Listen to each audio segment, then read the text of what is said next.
अरे हाँ सियार भाई, तुम्हारी आवाज में तो शेर की गर्जना है। क्या बताऊं दोस्त, सब किस्मत का खेल है। पिछले जन्म में तो मैं इस जंगल के शेर राज का दादा था। दादा? हाँ, तभी तो मेरी आवाज में शेर जैसी दहाड़ है। ये मेरा पुनर्जन्म है भाई। तो तुम शेर राज को बताते क्यों नहीं कि तुम पिछले जन्म में उनके दादाजी थे? कैसे बताऊं, वो मेरी बात का यकीन थोड़ी ना करेंगे।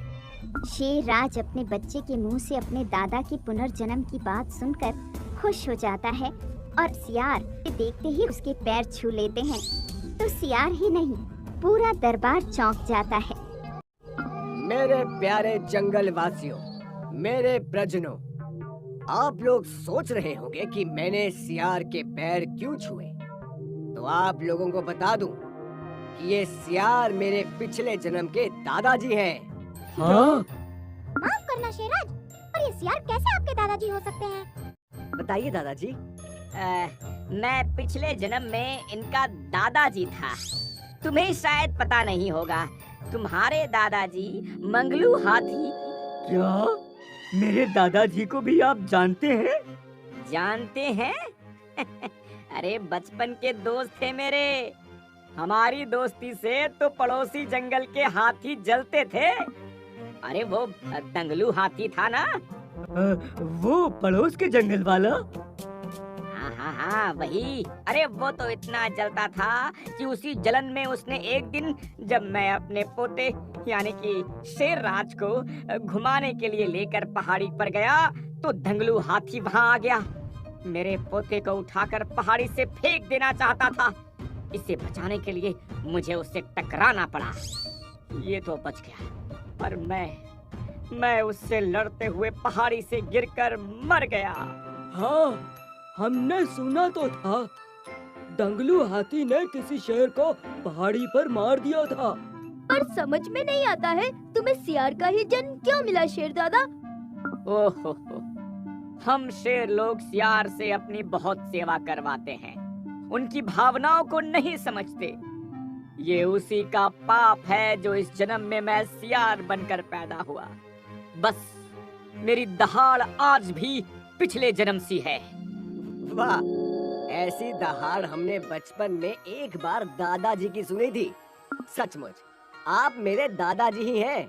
मुझे तो मेरा पूर्व जन्म याद आ गया, पर बाकी के हमारे पूर्वज, मैं सोचता हूँ कहीं ऐसा तो नहीं कि मेरी तरह हमारे पूर्वज भी अपने पाप की सजा भुगत रहे हों और सियार बन के घूम रहे हों। आपने एकदम सही कहा। जंगल वासियों, एक बात याद रखो, आज के बाद जंगल के सारे जानवर रोज सवेरे हमारे दादाजी के पैर छूकर आशीर्वाद लेकर अपनी दिनचर्या की शुरुआत करेंगे। और दूसरी बात, आज के बाद कोई भी सियार समाज को परेशान नहीं करेगा। पता नहीं कौन सा सियार हमारा परदादा हो, कौन सी सियार हमारी दादी नानी हो। और इसी डर से सियार को लोग सियार नहीं, शेर दादा कहने लगते हैं। फिर तो सियार की दादागिरी इतनी बढ़ जाती है कि अब किसी की समझ में नहीं आता है कि क्या करें। सारे जानवर मिलकर मीटिंग करते हैं। भाइयों, इस तरह तो सारे सियारों की कौम का जंगल पर राज होता जा रहा है।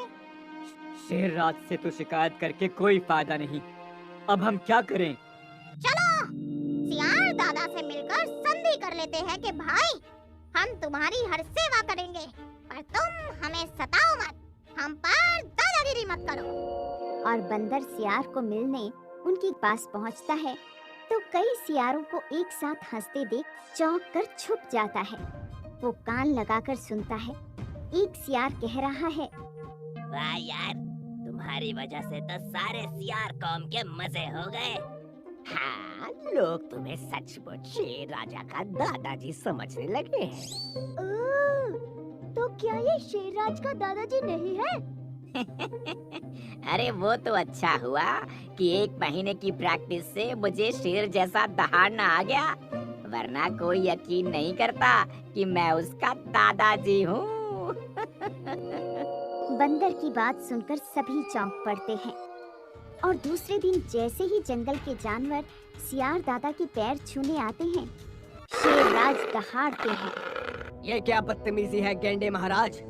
तुम जानते नहीं, ये मेरे दादाजी हैं। जानता हूँ, ये आपके दादाजी ही नहीं, मेरे पिछले जन्म के दुश्मन भी हैं। दुश्मन? हाँ, पिछले जन्म में मैं हाथी था। मेरी और इनकी टक्कर में ये मर गए। इस बात की मुझे सजा मिली। मेरी सूंड काटकर भद्दी सी नाक में बदल दी गई। मेरे 2 बड़े बड़े दांत की जगह एक बड़ा सा दांत बीच में लगा दिया गया। मेरी पूंछ काटकर छोटी कर दी गई। मेरा भारी शरीर तो भारी ही रह गया, पर घटाकर छोटा कर दिया गया। क्या? हाँ, ये आपके दादाजी यानी शेर को मारने के पाप की सजा मिली। हो सकता है इस जन्म में भी मार दूं, तो अगले जन्म में मुझे और भी छोटा होने की सजा मिले, तो मैं शेर बनकर जन्म लूं। अरे अरे मुझे मत मारो, मुझे मत मारो, मैं शेर का दादा नहीं हूँ। हाँ हाँ शेरराज, मैं तो पड़ोसी गांव के जंगल का सियार हूँ। एक दिन गलती से मैं एक घर में कैद हो गया, जहाँ मैंने पुनर्जन्म का एक नाटक देखा। मैंने सोचा काश मेरा भी शेर के यहाँ पुनर्जन्म हो जाए, और तभी मुझे ये आइडिया आया कि क्यों ना मैं पुनर्जन्म की बात फैला दूं। फिर मैंने सारे सियारों से मिलकर इस प्लान पर काम किया और सोचा कि इस तरह सारे सियार कौम का भला हो सकता है और मैं भी राजा बन सकता हूँ। सुनकर सभी मान गए, और मुझे पता था कि आपका बच्चा नया नया शिकार खेलने निकला है, तो उसे सुनाने के लिए ही मैंने ये कहानी कीदड़ को सुनाई। और क्यों?